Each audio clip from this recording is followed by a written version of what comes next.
Hey guys, welcome back to another video. So today it's going to be a little bit different than what I typically do, and I intended to have this video out sooner, but the last few videos since the start of the year have kind of just made sense for the day that they came out on.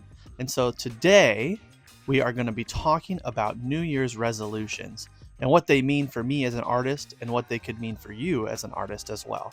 So I do have a little note sheet of paper here, so hopefully I can kind of get through this and everything makes sense to you, and we'll just jump right into the video. I don't know what I'm going to paint, so you'll be seeing me painting something. I'm just not sure what it is yet, but that's okay. Let's hop right into the video.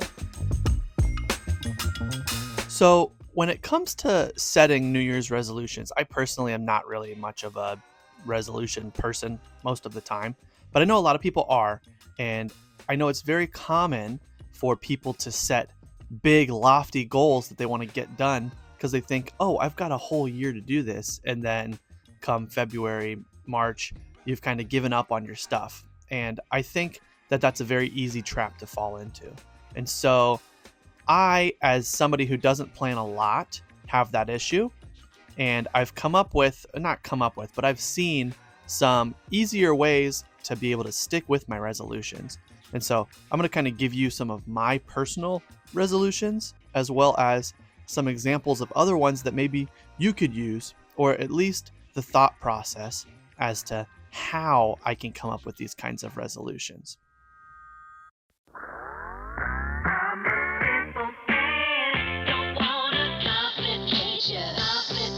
So the first thing that I want to do here is I want to set one big long-term, year-long goal.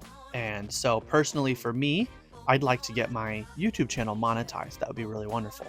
And so in order to do that, you need a certain number of subscribers and a certain number of public watch hours. I think it's 1,000 subscribers or maybe 500 subscribers and 1,000 watch hours.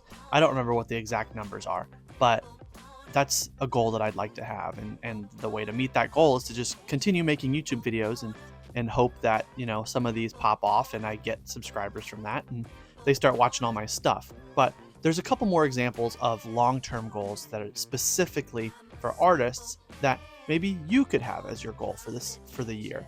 And some of the things I wrote down here on my paper are maybe you have a goal to sell your first piece of art this year. That's a huge goal. If you're not somebody who does this professionally, if it's more of a hobby for you, maybe selling your first painting would be a wonderful goal that you could set for yourself. And then you got to think to yourself, how do I get there, right? And so for me, getting to the point where I sold my first painting was kind of a weird process. You know, most people, they'll just kind of make stuff for fun and somebody will catch their eye, and then eventually, you know, one thing leads to another. Somebody reaches out for a commission. For me, I think mine was one of my friends. I had made some paintings for her just as gifts and things like that. And her mom actually saw the paintings that I had made and she was like, oh, this would be wonderful for my husband. And at the time I was probably 16 years old, 17 years old. And I got commissioned to do this painting that was humongous. It's the biggest painting that I had ever made at the time. And they asked me to make this painting of a photo that was, I believe the painting was like 24 inches wide and 36 inches tall. And so not everybody is going to make a giant painting like that for their first painting. But, you know, maybe some of your friends, they like your drawings or they like the art that you make and they want you to do some kind of gift for their mom or a gift for a friend or maybe something for Christmas. I think it's a good idea to just be open to that and hopefully you make some sales, right? That's a great goal to have as a hobby artist, is to sell your first painting. Another one I have here is to learn a new medium. And so a lot of artists can get themselves trapped where they know what they like and they know what they're good at, and that's all they ever do. And I think it's important as an artist that you are always trying new things. You're always learning something. And so, for example, I don't have a lot of experience with oil paints. I've used them before, but the way that I like to paint doesn't really fit very well into the oil painting mindset. And for a long time, I didn't like watercolors either because I didn't like to have to plan ahead. I didn't like that I couldn't layer things as well as I can with acrylic paints.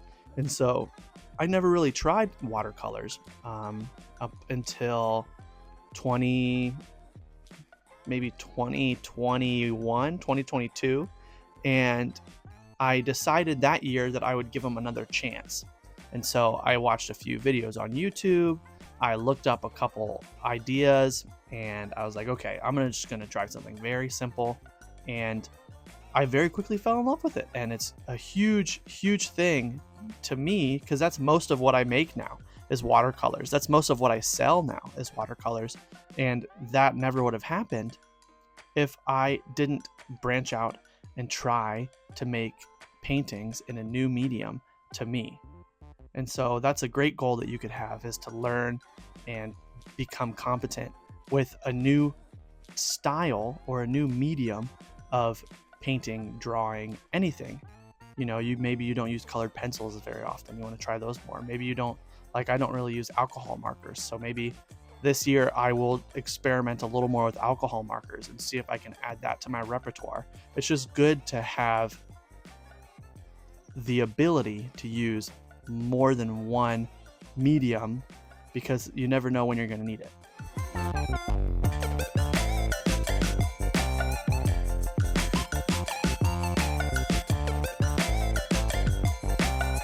So long-term goals are kind of the bread and butter of New Year's resolutions, right? This year, I want to be this. This year, I want to be this. However, it's very hard to stick with a long-term goal, especially one like the things I've talked about so far, where it's a little more difficult to track your progress, right? So for example, selling art, how do I know that I'm making any progress towards that? And so it's important, in order to keep yourself going in the right direction, to keep yourself with momentum and drive and a desire to complete all of your resolutions, to have some short-term goals that are much easier to do so that you can get some, I wrote on my thing, easy dubs, so you can get a couple little wins that aren't too difficult for you, that don't require a ton of your attention or a ton of dedication of time, so you can get in the mindset of winning and the mindset of achieving your goals in order to help you with that momentum to continue forward. I'm thinking maybe set goals a couple months at a time, maybe even a month at a time. I have, for example, right now, one of my next big goals is to attend the art walk in February. Now, I just got off of an email the other day with the lady who runs it. And because I did the New Year's Eve event and we had a little bit of a struggle toward the end of it, I actually don't even have to pay for the February art walk. She's giving it to me for free, which is huge for me. And now I'm definitely going to be there, right? And so that's a little goal I can accomplish to make myself feel good. Oh man, I'm getting my goals finished. I'm doing good things with my life. I'm making all these advancements towards my career, or at least towards my hobby. You don't have to be a professional artist to set these kind of goals. And that's going to help me to get the momentum going and continue it throughout the year. Some other examples of short-term goals is maybe you just want to finish a big painting.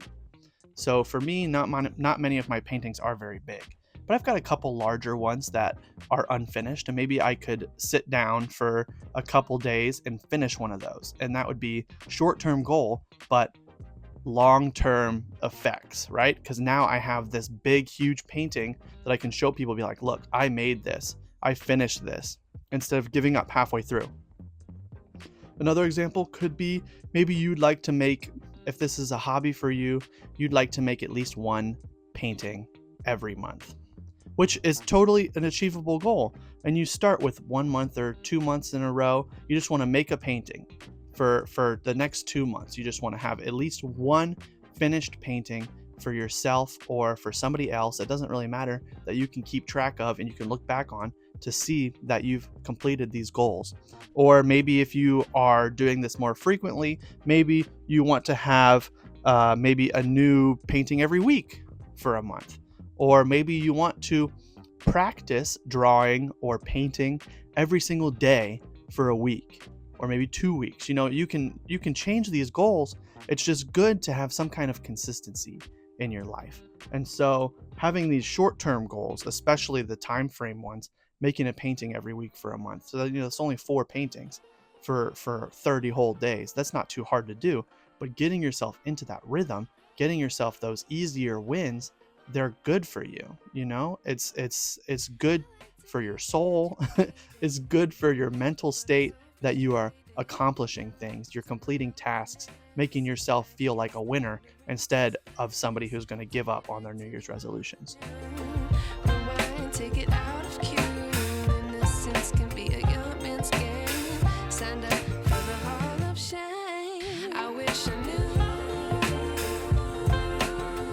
So not all resolutions for myself have to do with art, and they can still help me with my art. And so what do I mean by that? That's a little convoluted, but not all art resolutions have to be making paintings or making drawings or selling things or going to art shows. So for example, I just got a new camera. My birthday, my mom has this nice camera that she doesn't really use very often. And so she let me hold on to it. Her and I are going to share it still, but it's now at my house instead of sitting in her closet. And I can use that camera to collect more photo reference for myself. That's something that I find difficulty with. I don't have a ton of references for some of the things that I'd like to make. I paint a lot of birds. If you watch this channel, I've painted a couple birds on this channel, but that were taken by that reference photos were taken by my friend Jim. And it would be nice for me to have a catalog of my own photo references of birds and plants and various animals and sunsets and things like that, just so I have a catalog of photos that I can go back to reference for paintings in the future. You could also have a goal just to go outside more. Maybe you don't have a camera. Maybe you need to collect reference just mentally, and that's good. The more you look at something, the more inherently you understand it, right?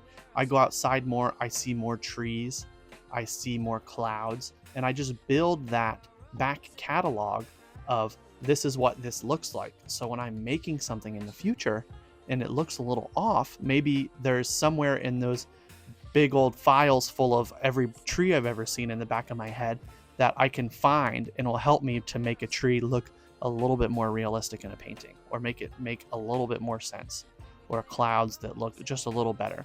And that's kind of a big deal, having that catalog of things in your brain, whether it's physical photos or just things you've seen. The more you go outside, the more you take reference photos, the better you are going to be at recreating the things from your mind, or at least being able to reference things when you don't know what's going on.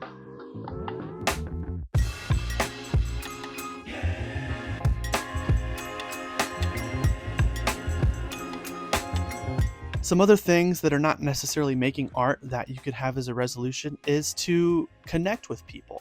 There's a large community in most places of artists that are all interconnected. They interact all the time. And it's good to be a part of that kind of community because you can get feedback on your art, on your process from people who actually know what's going on, right? I can show my paintings to my dad and he's going to say, "Oh, wow, that looks really good." But what does that mean? He doesn't understand it as well as somebody who paints for a living might, right? And I'm not saying that criticism from somebody who's not an artist is invalid, but they may not understand all the intricacies that are involved in making a painting. And so being able to show my work and my process to people who kind of more intimately understand the process is a good way to help me improve my skills.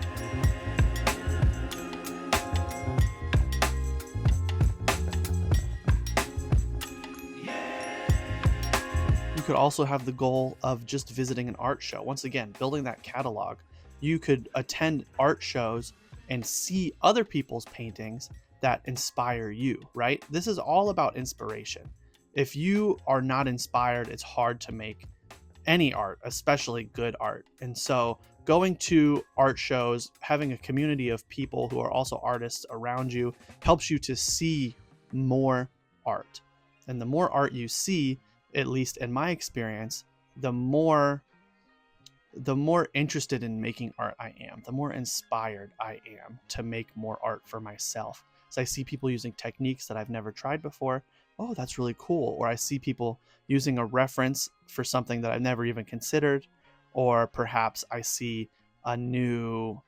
I remember going to one show and there was a guy who all of his art was on really weird shaped papers, like not your standard 8x10s. Like it's like 4 inches wide and it's like 15 inches tall, like weird skinny things.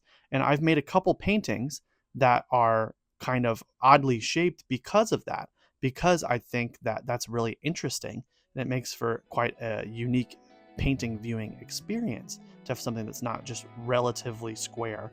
And so this is good ways for you to build up your library of ideas and build up your inspiration.